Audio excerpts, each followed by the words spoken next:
بسم الله الرحمن الرحيم.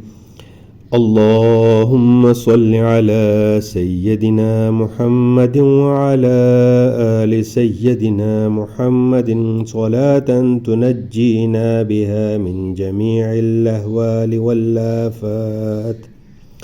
والآفات وتقضي لنا بها جميع الحاجات وتطهرنا بها من جميع السيئات وترفعنا بها عندك أعلى الدرجات وتبلغنا بها أقصى الغايات من جميع الخيرات في الحياة وبعد الممات إنك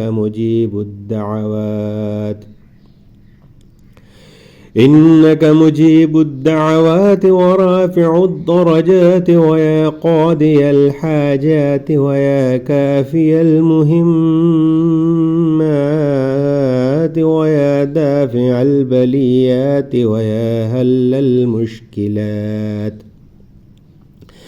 ويا حل المشكلات أغثني أغثني أغثني يا إلهي إنك على كل شيء قدير. صدق الله العظيم.